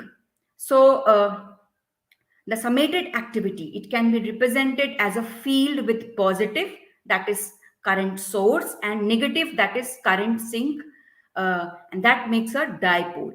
So if you look at this side, this depolarization would be causing the current sink. The positive charge goes inside, the outside is left negative, and with this positive charge moving inside, this would form the current source, and the positive charge would be outside. So this the two on this extracellular space would be forming a dipole, and so therefore the potential which is recorded by the extracellular electrodes at sink and source, they have got opposite polarity. This is an important concept for understanding the dipoles, which would be important in understanding the deflections. So this is the dipole. This is the a region of current sink where there is depolarization, and the extracellular side is negative. So this current sink, in current sink, the extracellular field is negative, whereas in the current source, which is on the opposite side, the extracellular field is positive. And you can notice another point over here is that the extracellular deflection is not as strong as the intracellular one. So let's compare the polarity in the two cases which are shown below. So this shows two scenarios. In one, there is an axon input from the thalamus. So this forms, you can see that outside is negative. So you can guess that this is a region of the current sink. The positive charge has moved inside, the outside is left negative, and this opposite end becomes the current source. So on the other scenario, this axons from the contralateral cortex, they are forming this current source over a current sink over this side. So this outside, that is negative, it is left negative because of the positive charge moving inside, that is influx. The other end region is the current source.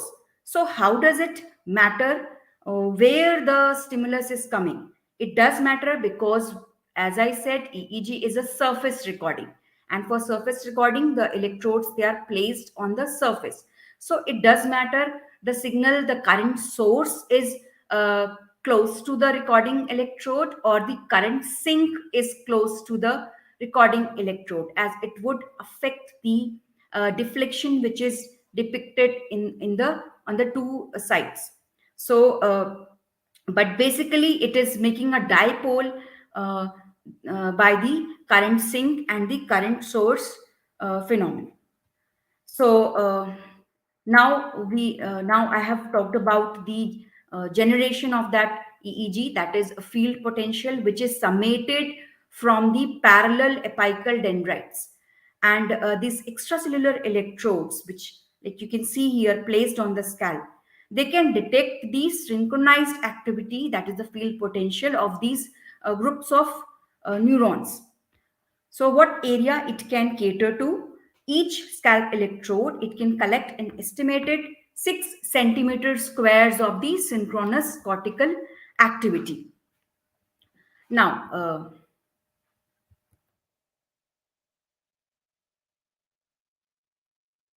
I have a quick video which can help you look at the how it uh, how the synchronization occurs.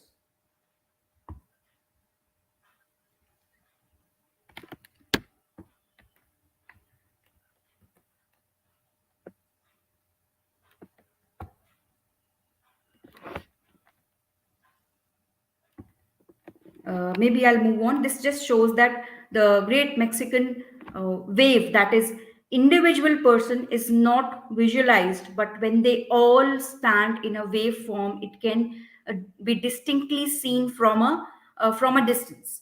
So this is similar way when all the parallel neurons, they synchronize, their field potential can be summated at the site of the scalp electrode. So besides the pyramidal cell contribution from the pyramidal cell, there is input from the subcortical structures that lead to the non-stationarity of the EEG signal. So what is basically non-stationarity?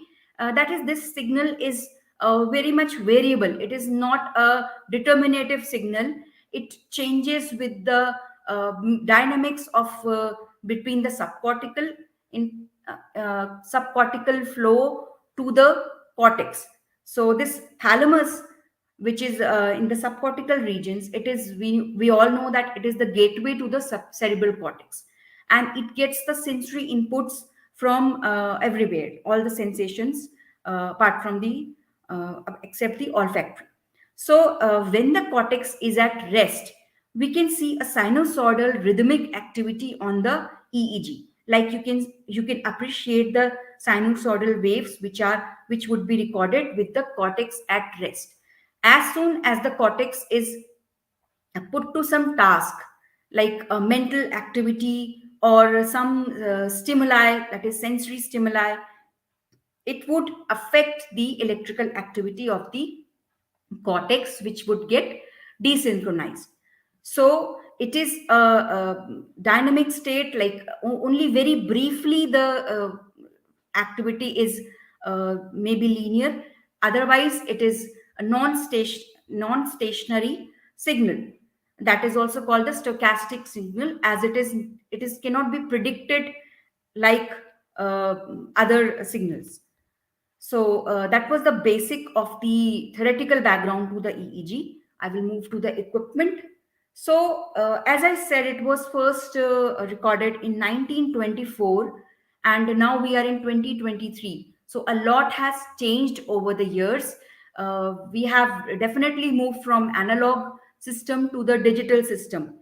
It was though it was in the resource restricted times also, people have worked to record this, but it was a very cumbersome technique, and the records were made on the paper. They were the disc, there was not a monitor or a display or a screen. It was rather recorded on the paper, which itself has some restrictions, as that the record is permanent, it cannot be changed. Whereas now we have digital equipments which have got hardware and software, and there are a lot of configurations which can be changed. So we can get a signal and look at that same signal from different aspects, or by changing the montage setting, or by changing the filter settings. So it gives a wider play at the signal. Whereas in the analog one, it was more or less a kind of what has been recorded has been recorded. So with the digital system, we have a lot of things which have been introduced, and one should be aware of the terminologies which are used during EG handling or recording. We have electrode, that are sensors which are placed and then applied to the jack box, and differential amplifier, what is, I will be talking about this. Then filters, ADC, that is analog to digital converter. There is a digital storage of the data. Then there is a software which can manipulate the change the different montages and filter settings, and then finally it is displayed on a monitor. So the the students listening to me should be aware of these terminologies. So what are electrodes? Like you have studied about ECG, EMG, NCV. These are the sensors, the metallic sensors which are placed with the help of some conductive paste to increase the conductance of these electrodes. So here I've shown this silver chloride electrode, which is placed on the scalp with the help of EEG conductive paste, and it can be this the other end is put to the jack box. So now, what happens if we record from a single electrode? So what do we expect to get? We would be getting what is all noise. It is not the brain activity, because we are also receiving signals from our surrounding. So if we put two electrodes, the other one over here, and record from that, this will also give us noise, because these regions are very close by. Whatever the common signal, common noise is there, it will be all displayed as noise. So what can be done to overcome this problem? One can use a differential amplifier. So this shows the how a differential amplifier works. This is one input, or you can say one terminal, and this is the other one. So if we have common noise or interrupting signals at these 2 points, we can have a mechanism where the common signals can be cancelled out, or if there is a noise which is common to both, it can be cancelled out, and only the difference in the signal is sent as output. So what we have for EEG is either it has a differential amplifier, or there is a rejection of the common noise. So this measures the difference in the potential between two input electrodes. So now we are able to take care of the noise which was common to the both sensors or electrodes which were put together. And this amplifier is an important uh, part of the hardware.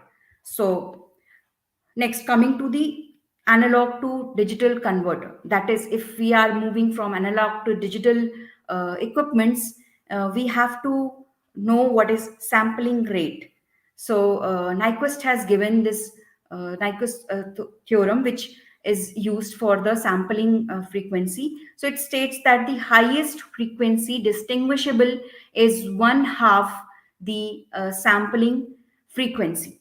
So if suppose I am intending to record a signal which has got a maximum frequency of 100 hertz, so I have to keep a sampling frequency more than double of it. that is more than 200 hertz, so that my Nyquist frequency can still be within uh, the signal of intention, that is 100. Still I'm not missing on any data, and I have the proper sampling rate. So the number of samples which this analog to digital converter converts in 1 second is the sampling rate. So what you see here alongside, it shows sinusoidal waves which are around we can count here 1 2 3 4 5 6 7 8 9 10 11. So we can see 11 of that is a 11 hertz frequency. So what sampling has been used, what these dots which you see, these dots, they are basically this is an analog signal which is a continuous signal. So continuous signal, if it is like a digital signal, it has to have data points where there is a gap between the two information. Like if I get data from this point and the next one from this point, I'm actually not having anything in between. So these are discrete data points which are taken up by the equipment. So these are the digital acquisition of AEG. This should EEG should have a minimum sampling rate of 256 hertz. So now with the good resolution and good equipment, one can have up to 2000 hertz of sampling rate can be possible. But it depends upon how much data is to be collected, or what one is looking for in the research which has been planned, or in the study which is being done.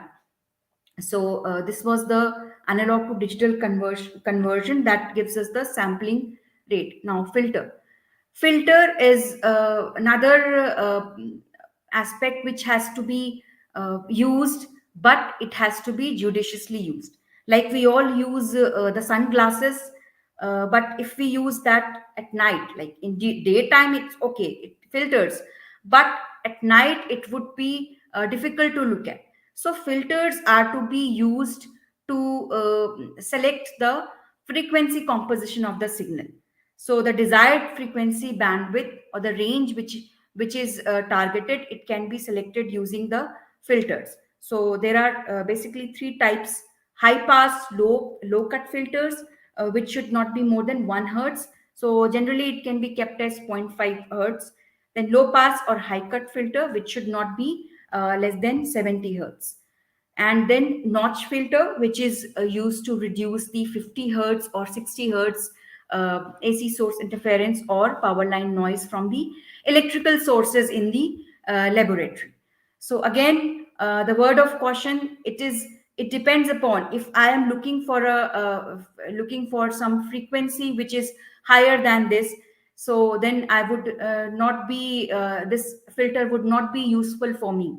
So it has to be used according to what one is looking for, intending for slow oscillations or for higher oscillations. So filter are to be used as per the requirement of the study. So now electrode placement. This is an important aspect of the EEG recording. So as I'd shown you the four lobes, the huge scalp area which was there. Now where to place the electrode so that one gets a standardized recording which is comparable from lab to lab, and from one person to other person, so it is comparable. So there is a standard method of placing the electrode, that is these are placed equidistantly over the scalp according to an international 10-20 system. And the 10 and the 20, it refers to the distance which is measured from nasion, that is the point right here, and the inion, that is at the prominent point at the back of the head. So this distance is measured, and then it is divided into 10%, 20, 20, 20, and 10. So this gives a whole 10-20 system. So this 20 like electrode is placed here. If one wants more electrode or for a wider acquisition or of the signal, then there is a 10-10 system which can be used. In that case, this 20 percent of this will be cut short, and I can have an electrode right in the center. So this will be a 10-10 kind of arrangement. And there is still, with more number of electrodes, there is still a 10-5 system which can be used. But it again, it has to be used judiciously. So this what one must know is the 10-20 system. This is the standard with say 16 channels. It can be good enough to be used. So what one has to note here are the alphabets and the numbers. Now the alphabets, as I talked about, F, T, P, O, these refers to the lobes. That is, this is the frontal pole, the frontal, this is the center, temporal, then occipital.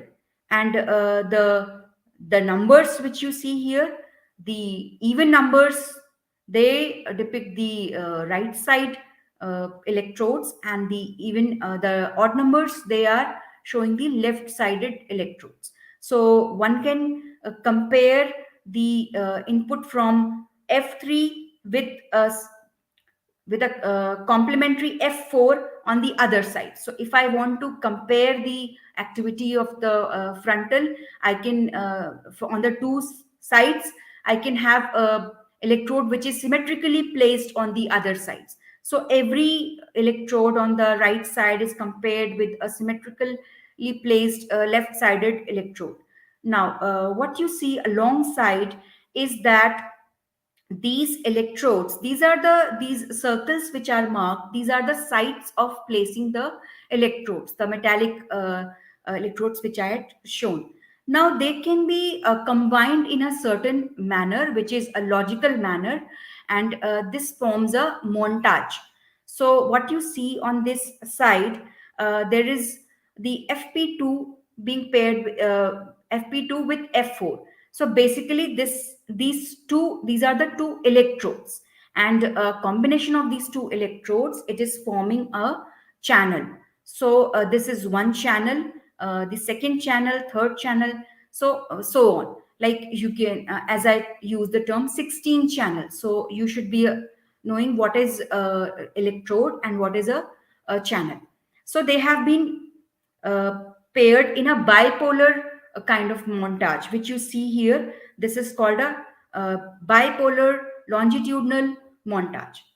The other combination which you see here, these are the monopolar. Like you can see, all the right-sided ones are in with A2, and which is a point of the reference, and the left-sided ones, they are with A1, which is on the left earlobe. So this is kind of a monopolar kind of montage. The third one which you see is a reference. This is a common reference which is used for all the electrodes. So with the digital equipment, the way in which the signal is acquired is that there is a system reference, and suppose the potential at this point, this potential will be recorded in comparison to that system reference. And if I want to change the montage, I can do it. It is possible in a digital equipment, and I can change the system setting. I can switch on any of these montages, and I can see uh, the difference in them.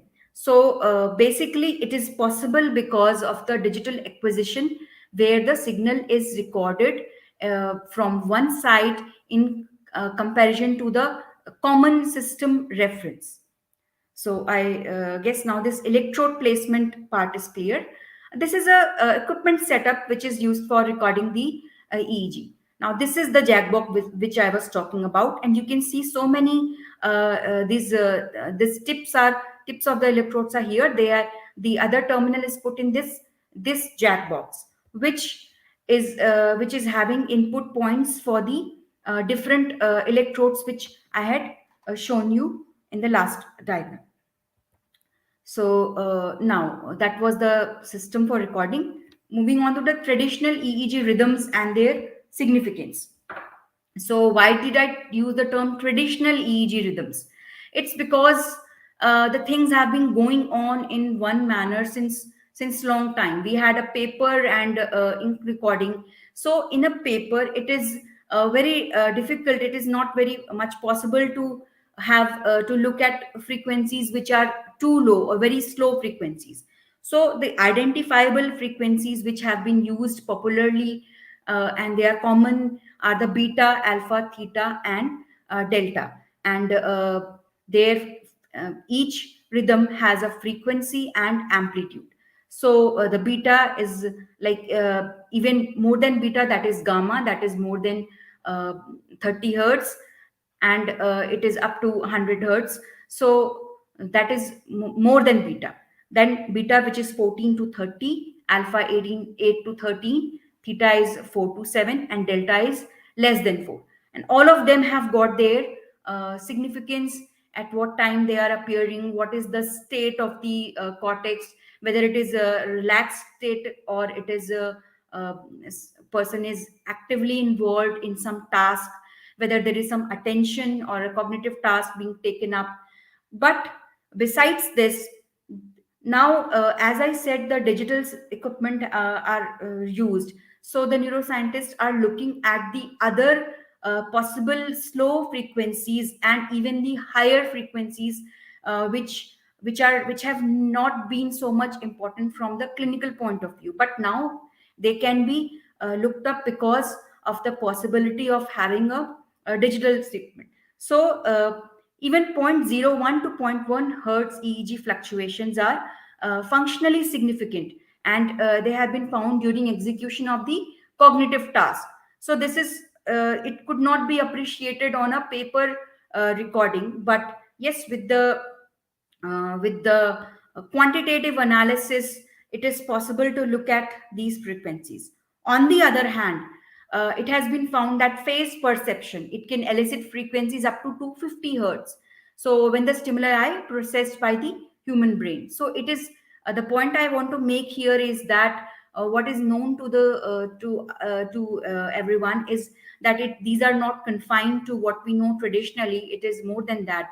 And besides that, even alpha has been, like, there is a low alpha 1, low alpha 2, and there is a high alpha, high beta, high lota, high beta, and low beta. All these are divided because of the possibility for quantitative analysis.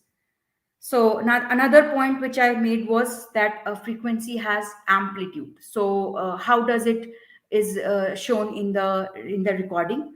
It is basically the sensitivity which one can see as the amplitude. So the ratio of voltage of input signal to the trace record. So what you see here, the three different sensitivity which have been shown. So when it is 1 microvolts per millimeter, you can see there are these waves are taller, and with 7.5 they are little less as compared to the shown in the first one.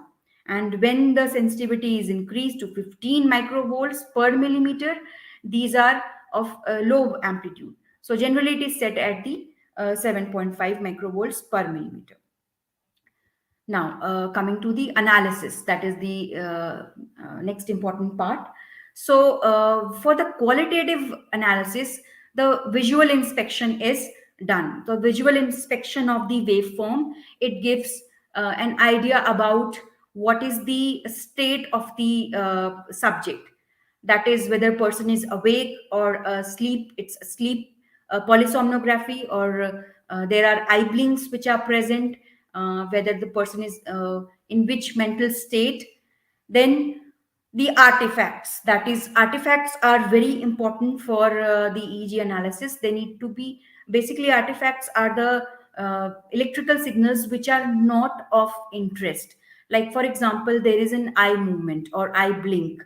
Now once one if when we close the eye, there is rolling of the eyeball which is upwards, and that is Bell's phenomena, which we all know. So the eyeball, it is basically like a dipole, with the cornea being positive, retina being negative. Now again, this dipole affects the electrically the summated signal which was close to the electrode which was close to the eyes, and that is FP1 and FP2. So there is going to be deflection because of the movement of the eyeball. So that would be an artifact for the EEG. It is actually because of the eye movement. It is not a activity originating from the brain. Similarly, muscle movement or tongue movement, glossokinetic artifacts can be there. Swallowing can lead to muscle artifacts, speech artifacts, which lead to muscle contraction and can reflect on the EEG. These are the physiological or the patient oriented artifacts. There can be other technical artifacts like the electrode pop can be there. There is a notch filter. If it is not kept on, it can lead to a noise in the EEG recording. And then one has to look for the background activity for rhythm and amplitude. So what is the overall composition of the EEG which is there in that whole epoch which is being looked at? Then generalized or focal slowing. So generalized by means the all the channels are having that activity or the abnormality, or it is confined to some particular channel like temporal temporals electrodes are having some deflections or abnormalities. So it has to be made out whether it is generalized or it is focally affected waveforms. That is, it is either slowing or sharp wave, or there is a spike. And then symmetry. So we compare the right versus the left side of the waveforms. These Then moving on to the quantitative analysis. This is actually a boon which has given wings to the EEG, I would say, because it has made it possible to expand the horizon of application of the EEG into various clinical and research scenarios and industrial applications as well. So this adds modern computer and statistical analysis to the traditional EEG recording. And there are linear methods of analysis like the fast Fourier transform or the wavelet transformed. We can get a power spectrum analysis, a source localization, and microstrate analysis. So these are all possibility with the quantitative analysis of the EEG, and each of them comprise their own dimensions, their own applications, detailing. So it is actually, I would say, the tip of the iceberg which I have been telling you about. So now look at the conventional display. What does it look like? It looks like this. So this is the time which is shown here. So you can count the seconds of display. It actually shows 10 seconds of recording. So this duration which we see, which we analyze at one time, that is an epoch. So this is showing a 10 seconds epoch. And what you see on this side, these are the derivations, or as I mentioned, the potential difference between two electrodes, that is a channel. So what you see here, these are the channels, and they have been stacked over one over the other. So all the even ones, they are from the right side, and the odd ones, they are from the left side. So one can make out the background frequency, and it can be actually counted by looking at the waveform. So let us just have counting of this: 1 2 3 4 5 6 7 8 9 and 10. So this falls in the frequency range of alpha. So is it actually alpha? There are some characteristics of the alpha rhythm. The rhythm between 8 to 13 hertz occurring during wakefulness over the posterior regions of the head, and generally with higher voltage over the occipital areas. So basically it's the parieto-occipital region which has got the alpha frequency which is dominant over there. The amplitude is mostly below 50 microvolts in adults, and it is best seen with the eyes closed and under conditions of the physical relaxation and relatively mental inactivity. So the important point to note here that it is blocked or attenuated by attention, any mental effort, or any sensory input.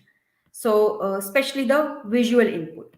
So one has to note the location and the frequency. So now let us look at the background rhythm in this 10-second epoch. So this shows a clean recording. There is no artifact which is visible. Usually there is the ECG is also taken along with to remove any pulse artifact which shows synchronization with the ECG. Now, if the electrode is placed over an artery, then it will show a pulse artifact. So it can help to remove that physiologically generated pulse artifact from the recording. And generally, the areas which are free of artifact are focused. So you can count the rhythm during 1 second, and you can make out the frequency range for this piece of 10 seconds epoch. Now this shows another recording where the background has changed. So you can appreciate that these are quite faster frequency and with much low amplitude as compared to the previous ones.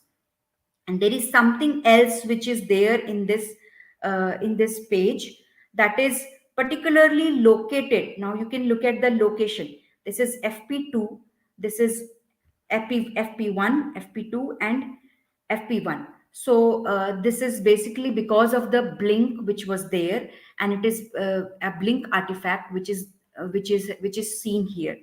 So if you compare the two previous slides, you can see that there is a quite starking difference in the background rhythm. The one with alpha predominant, the other one with faster beta frequency.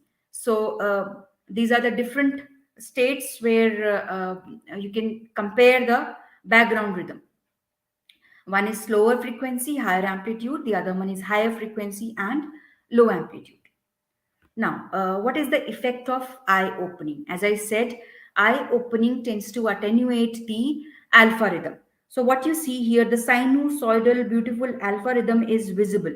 And this is what happens with the eye opening.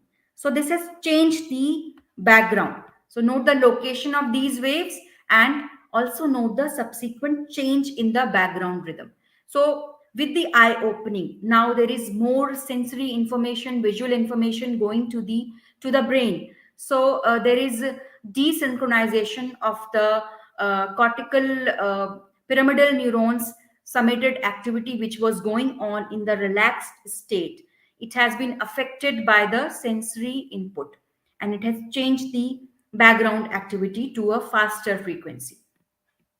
Now, the effect of eye closure. Again, note the locations and the subsequent change in the background rhythm. So this is what you see here, low amplitude, faster waves. And this is the effect of eye closure. What you see, again, there is synchronization of the wave, and again, alpha is back.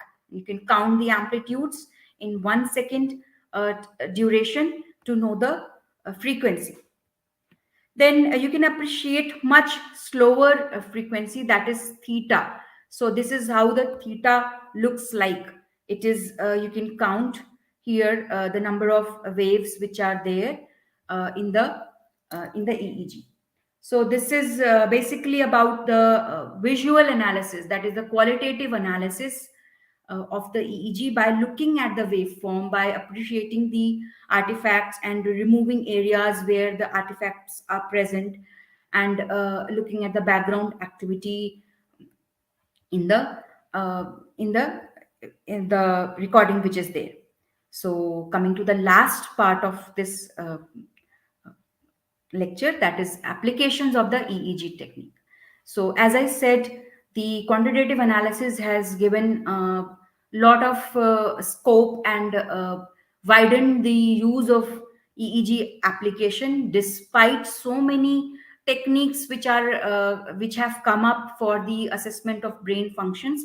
But since EEG has remained it has got a good temporal fidelity, so it has still remained one of the useful techniques, especially in the neurological and psychological disorders, epileptic seizures, anesthesia procedures to monitor the depth of anesthesia, then toxic metabolic encephalopathies, monitoring various stages of sleep, and the cerebrovascular diseases, stroke. Then besides this, the brain function in health, like what is the effect of yoga on brain waves during or during meditation, how it affects the brain waves, and during various cognitive tasks, how they changes, what features can be extracted with particular response to a cognitive task with the attention. So all these things can be done with the help of the quantitative analysis.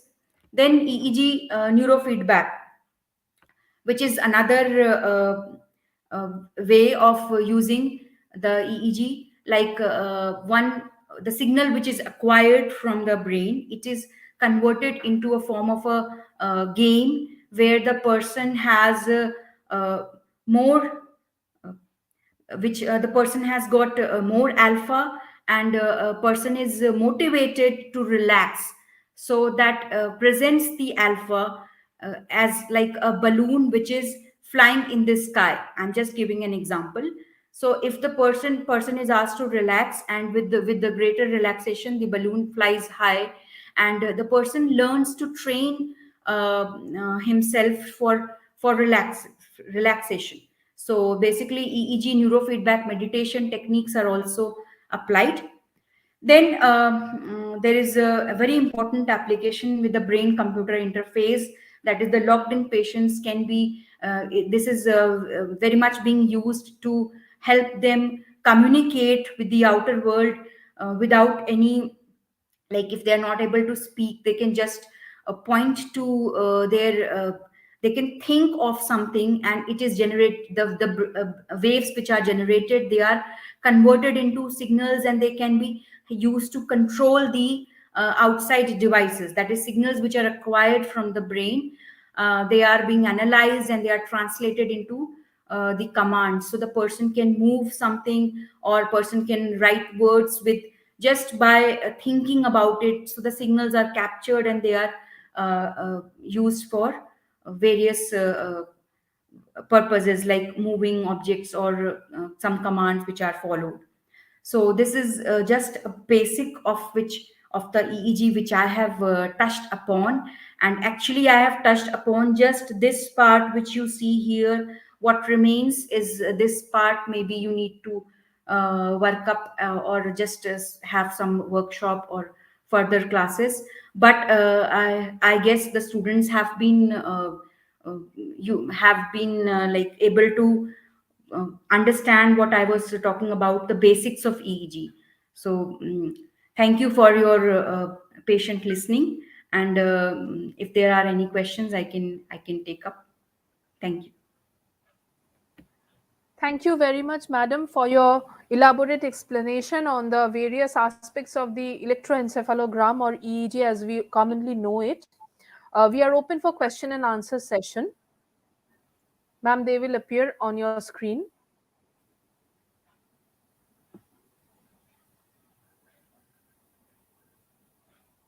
What is K complex? Basically, what I've talked about is EEG in the awake person, and what K complexes, they are visualized in the as the person falls sleep, so they are visualized in the sleep stage, and that is polysomnography, which is the continuous recording during sleep. So as the person starts falling in sleep, the brain activity tends to change, so that is affecting uh, the wave patterns which are visualized, and K complex is seen during sleep stages.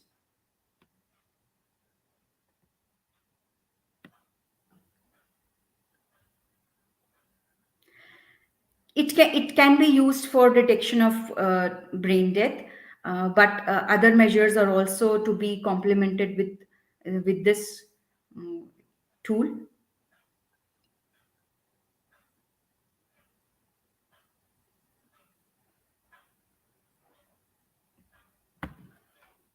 Any further questions?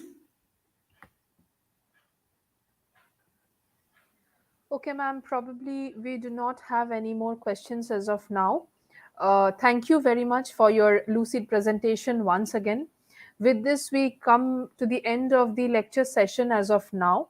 And I would again like to remind that uh, now at the end of the program, as we are approaching the end of the program, we will be providing a feedback link which will be provided in the screen as well as in the YouTube chat section. Those who require certificates are requested to fill up and submit the feedback form. The link will be active only for half an hour after completion of this program. Thank you. As we are coming towards the end of this session today, I would like to request the Honorary Treasurer of the Physiological Society of India, Dr. Sriti Ratan Tripathi, Assistant Professor, Department of Physiology, Baharampur Girls College, Baharampur, Murshidabad, to kindly deliver the vote of thanks. Over to sir. Thank you, Dr. Daksani. It is my honor to be part of this prestigious society and also this special day. First and foremost, I would like to express my sincere gratitude to the speakers for being part of the special day of this special day and initiating the lecture sessions for benefit of the students. I thank Dr. Kaushik Bharati and Dr. Pooja Ojha for their lucid presentations. I express my sincere gratitude to Professor Amar Kumar Chandra, President, the Physiological Society of India, for his address, Dr. Rajan Haldar, Honorary General Secretary, the Physiological Society of India, for this wonderful endeavor to arrange these lecture sessions on the occasion of the Foundation Day. I am sincerely grateful to Professor Prasun Priya Nayak, Vice President, the Physiological Society of India, for his sincerity and hard work in bringing the entire program together. A commendable work is done by Dr. Shampa Sarkar Vishas and Dr. Vinay Chituri for completely handling this outline platform with great success. I also thank Dr. Daksani Mahapatra, Program Coordinator and Convener, PSI Education Committee, for his constant effort for organizing such a wonderful program. Thank you all, the viewers, for your participations and patience. We are looking forward to more such sessions in future. With this, we come to the end of today's webinar. Thank you all.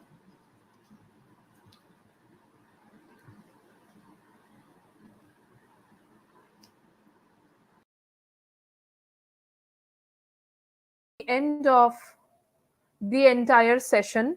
I would like to thank everyone, participants, all the honorary speakers, and all of you for having this great opportunity and coming together for this wonderful webinar.